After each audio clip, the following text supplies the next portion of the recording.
It is April 22nd, 2025, and U.S. officials are getting ready to head to London for another meeting there with officials from the UK, France, and Ukraine. But are they all going to be able to get on the same page? Because that's one of the things that we've seen here is it seems like everyone is on a different page. Everyone has a different version of what they want, of what deal they want when it comes to the war in Ukraine. And yes, that also includes Russia. And Russia's version includes a number of demands and issues that need to be addressed before a deal can be made.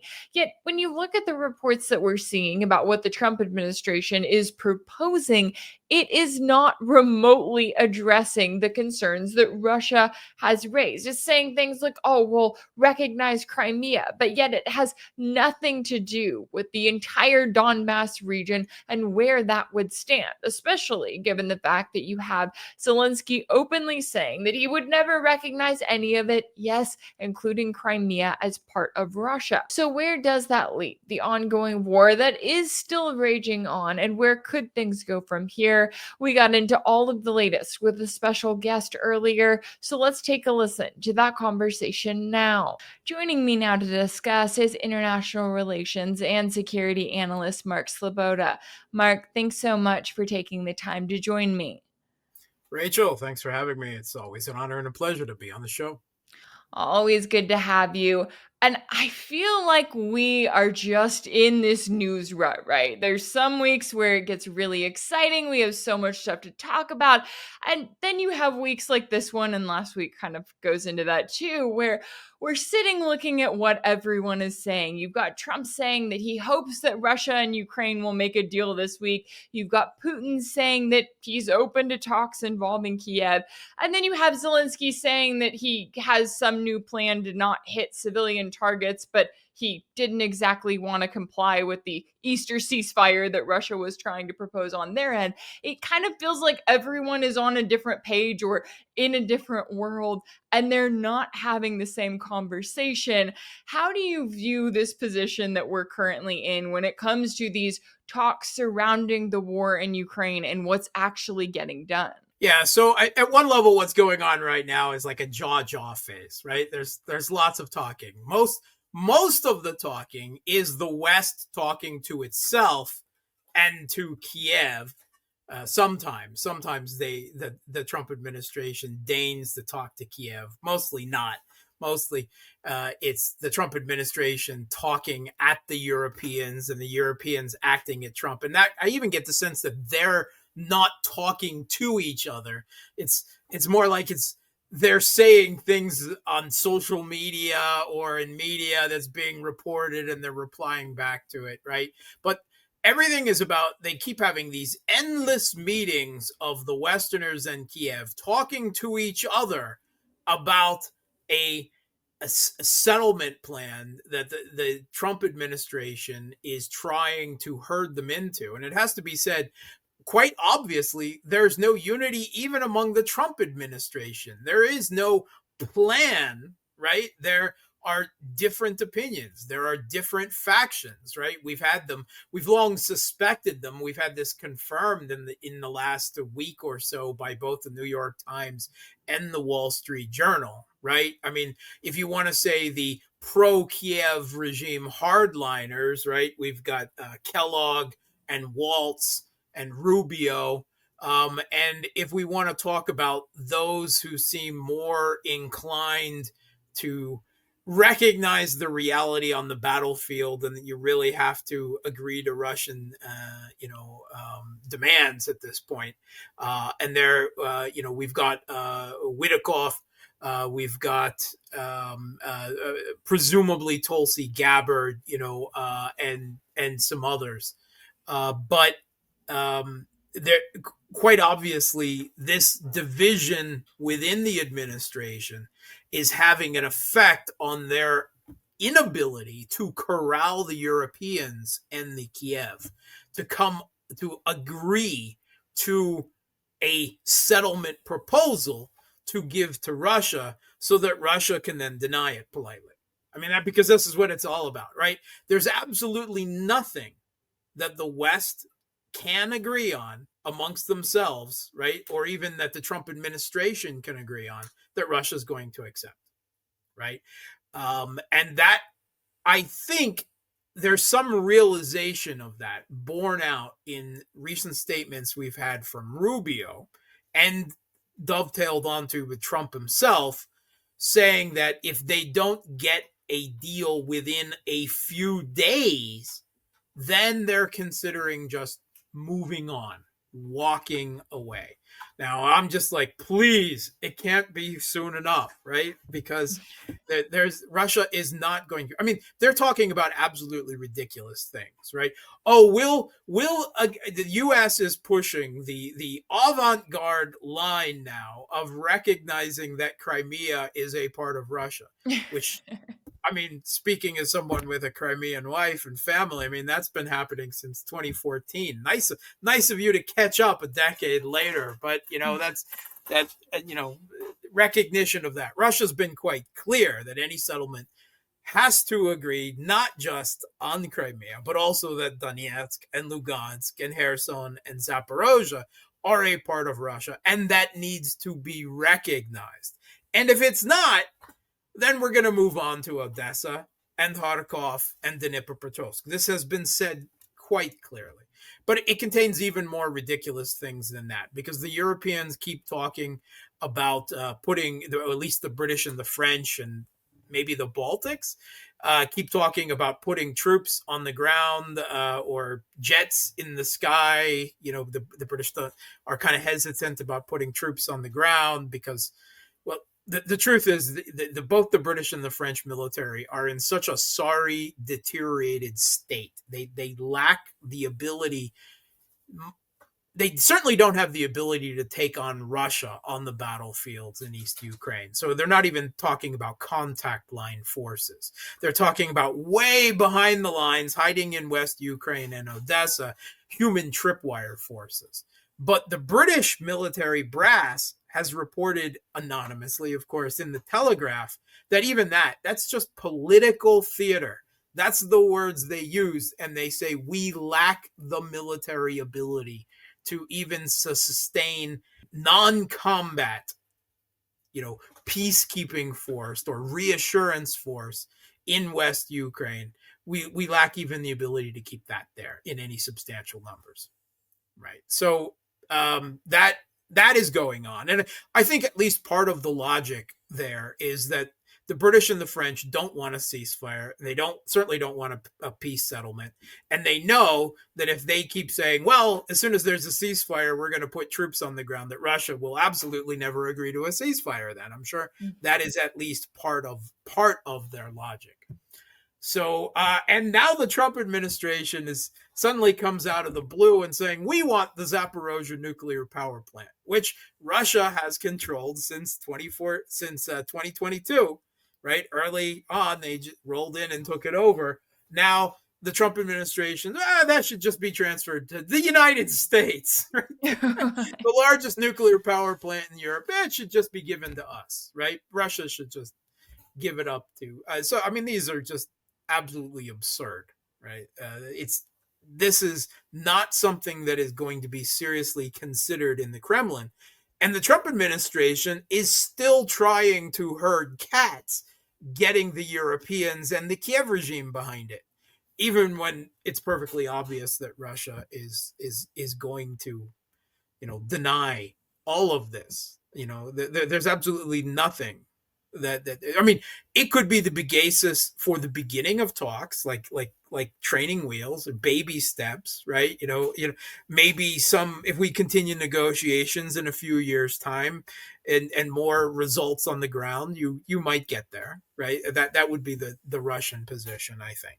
And Russia is keen and has always been keen for talks, right? For diplomacy. That doesn't mean they're keen on concessions and agreeing on anything but the terms that they have set out. But they're always been willing to talk, right? They're trying to make this news that Putin is willing to talk to, Ukraine. I mean, that's nothing new. They've always been willing to talk. It's the Kiev regime. The Zelensky literally dictated a law saying that no Ukrainian politicians or officials was allowed to negotiate with Russia, which is still on the books. Now they're suddenly saying, well, it doesn't apply to, or he has suggested that, oh, it doesn't apply to him. He's allowed to because, he's the emperor with no clothes, I guess, and it doesn't affect him. But not that he's engaged in that anyway.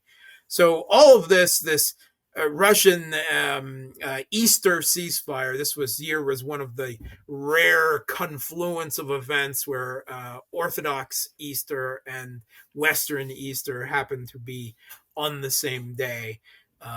And Putin's last minute proposal for a 30-hour ceasefire during Easter that first Zelensky absolutely refused, and then a few hours later, after I guess Western leaders got on the line and said that's going to make you look really bad to Trump, and then he agreed to it, but then evidently Kiev regime's forces violated it some 5,000 times anyway. So it's going nowhere. And everything right now seems, whether it's coming from the Russian government and this Easter ceasefire or willingness to talk, everything seems to be trying to position themselves as the good guys in talks with Trump so that when everything falls apart, it's the other side that's blamed, right? Both the Europeans, the Kiev regime, and Russia, none of them want peace settlement right now, except on their own terms. Even the United States only wants a peace settlement on their terms that are acceptable to them. And none of that is going to happen. But right now, there's this game between the Kiev regime in Europe on one side and Russia on the other, so that when everything falls apart and the Trump administration is throwing up its hands and walking away, they're still likely to try to punish somebody, right? Because the Trump statements, oh, you're horrible people if you don't agree to what I say, blah, blah, blah, right? So yeah, is U.S. arms supplies to the Kiev regime, there's lots of long-term contracts that Biden had signed with the U.S. military industrial complex, even without any new arms packages. Those will they continue if Trump walks away? Will Trump seek to punish Russia with some additional sanctions? I mean, it's likely those would be token sanctions. I really can't conceive of any sanctions right now that would be anything other than token, because, hey, 18,000, what's a few more at this point? They still haven't changed anything.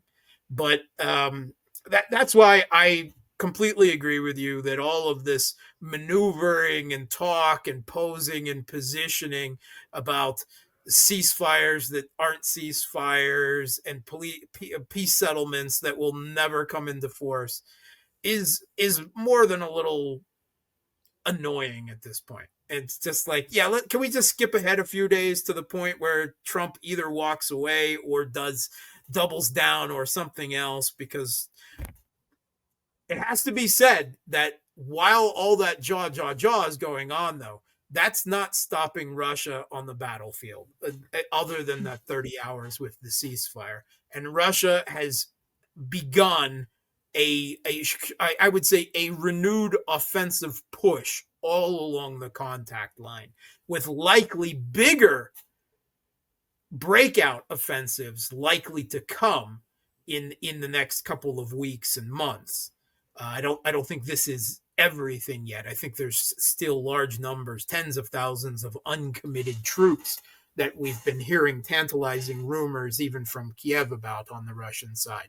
But while all this jaw is going on, Russia is doing war on the battlefield. And that's kind of being left out of the news cycle, because while there are substantial gains. Most of these are, towns, villages, small territories, and strategic victories, and increased attrition of Kiev regime forces on the battlefield.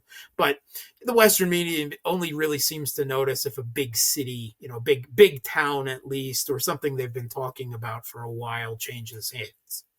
And until that happens, a lot of what is very significant Russian advances all along the contact line will kind of get dropped out of the news cycle. And that's what's happening. Yeah, and I'm glad that you bring that up because it does kind of seem to be that way, especially here in the West with their coverage of it. It's like they don't cover the progress that is being made in the day to day. And then all of a sudden it's like, oh, well, Russia captured, this settlement or this significant town. And they act as if it just kind of came out of nowhere. And I'm with you when it comes to these talks. I mean, the stuff that we're seeing, these reports about the Trump administration proposing, it's like, Russia did not just go through the last 3 years of not only literal war on the ground, but dealing with all of these sanctions, dealing with everything that they have gone through to just go, oh, the US is going to recognize Crimea. Oh, okay. Well, let's just end everything right now. Like, it's frustrating to watch the Trump administration because I'm like, okay, you guys clearly are not serious about a deal either, right? You want to make it look like, oh, like Rubio is trying to paint it as Russia is not serious about our peace process, blah, blah, blah. We're going to find out where they really stand. And it's like, okay, well, the US clearly they're not serious about it. They want to throw out a few things and act as though Russia should be thanking them and accepting this deal. We know that that isn't going to happen. And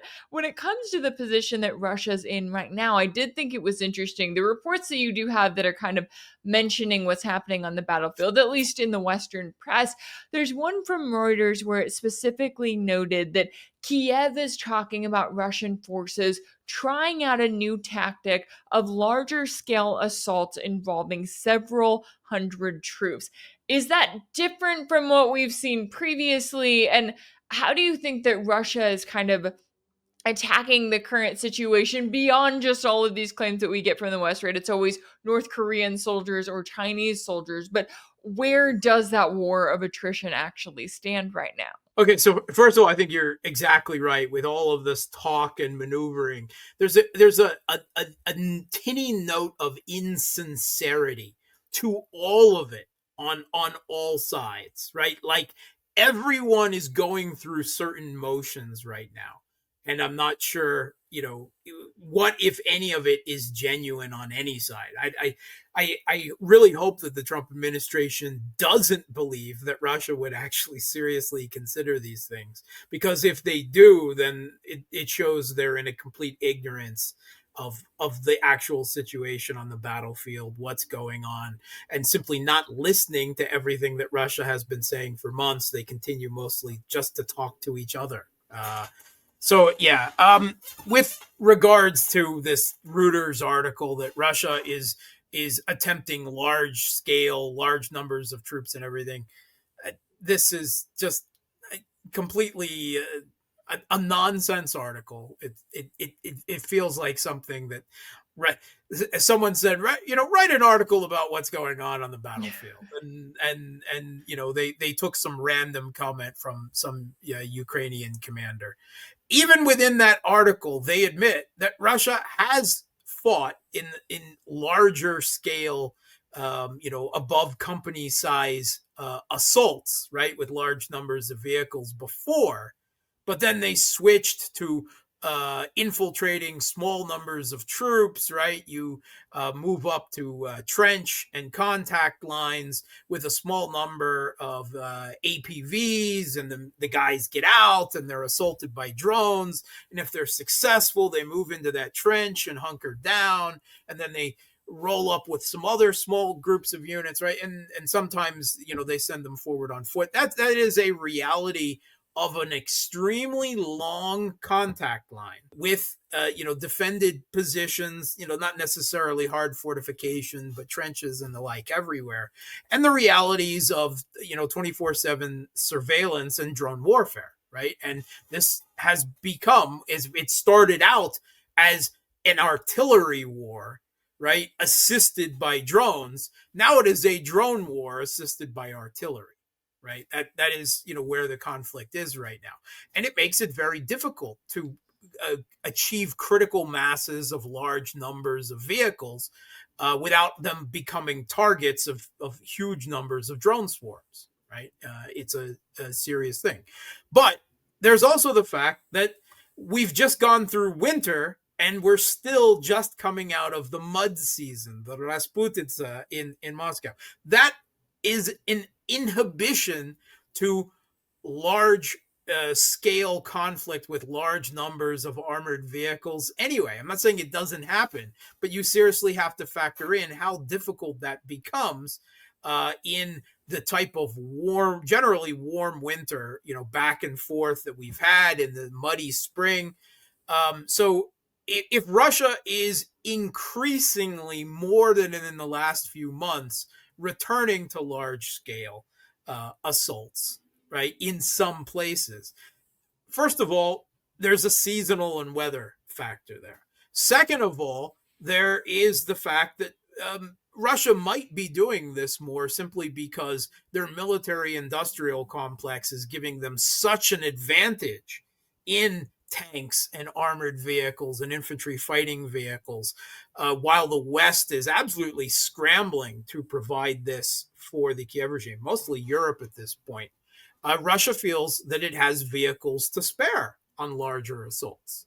And third of all, I think there is a sense right now that Russia believes that they've got enough of an equipment, a munitions, and a manpower advantage that they can push harder and expect to see more localized collapses on the battlefield, like we saw in Kursk just over a month ago. That is something that can be repeated again. And we've heard from Putin talking to Navy forces in Murmansk a few weeks ago, saying that there is a belief that they could finish off the Kiev regime military this year. That might be a little optimistic, but I do agree that there is the possibilities for more crumbling and collapses than we have seen previously, because Russia has all of these relative advantages. And also, I suspect, with the manpower problems, with the munitions problems, the equipment problems, that morale is also becoming a big problem for the Kiev regime forces as well. Right. So that has led us where Russia feels that they can press harder and maybe achieve some more of these dramatic collapses in the next few months. So a number of factors. Whether, first of all, it's always been done, right? Maybe it's been slower the last few months because of the weather, because of conditions on the battlefield. Also, Russia is already beginning to move out of the hilly and fortified area of the Donbass. And in several places, they're looking at moving, particularly west of the Pokrovsk area, into Dnipropetrovsk. That is open steppe terrain, right? You're going to be moving faster there. You're going to be moving on vehicles. There's not these small urban settlements and hills and small forests that provide for good defensive terrain. Right, Russia's going to be moving out of that increasingly this year in certain areas of the front. So there's a lot of different factors weighing in. It is not a new Russian tactic. Right. Okay, that's good to know. And yeah, I wonder too with some of those reports if they are using that as a setup so that they can then come in and claim that, oh, Kiev killed hundreds of Russian troops. Because that's the other thing that you see plenty of in the media, but then you don't see the opposite of that. Of, okay, well, how many Ukrainian troops are being killed? Where you don't see the media really admitting to that. Now, the last thing I wanted to bring up here is I know that, we were talking about how the US is in this position right now where it's almost trying to herd all of its partners, right? We've got officials from the US, the UK, France, and Ukraine that are set to meet in London on Wednesday. I'm sure they'll come up with some sort of an announcement of some sort of a military proposal, or maybe they won't. Maybe they'll just continue these talks.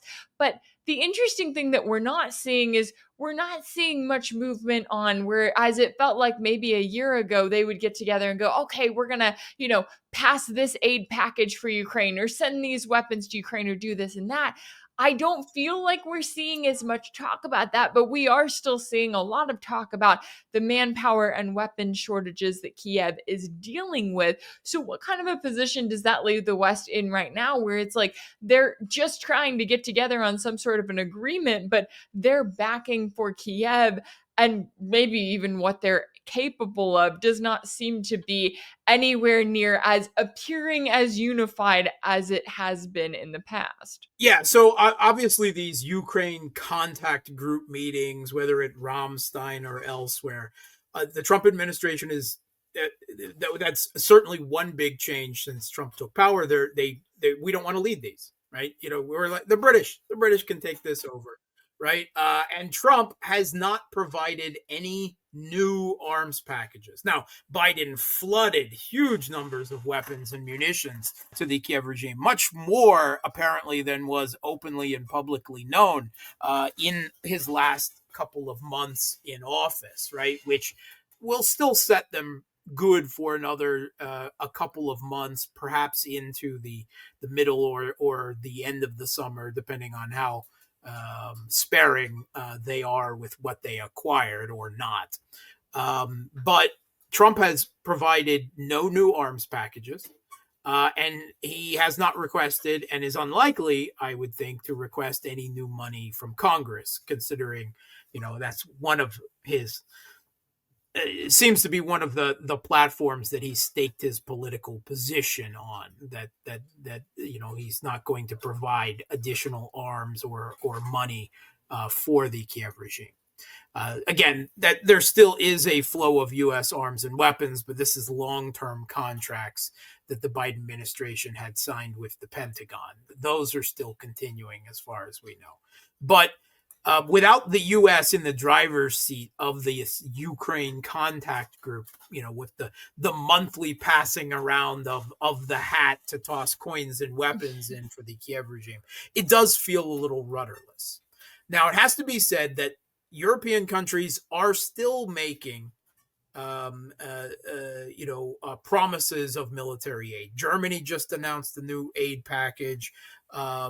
We saw some of the Scandinavian countries also over the last few weeks also as well. And, little bits add up. But this cannot replace what the U.S.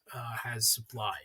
And we also have to remember that Germany has this new chancellor in waiting in the wings, the leader of the Christian Democratic Union, Friedrich Merz, whom is talking a lot of smack about Germany stepping in and supporting the Kiev regime, and also talking about Taurus cruise missiles being provided, which the weak German coalition led by Olaf Scholz had always refused to do. So it's not that there's no new aid packages coming in, it's that this is being done by Europeans.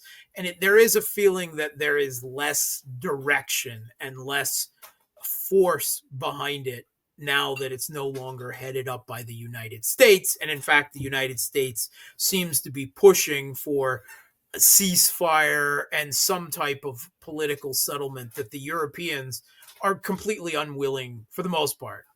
Okay, Hungary, Slovakia excluded, but the other Europeans are completely unwilling to agree on.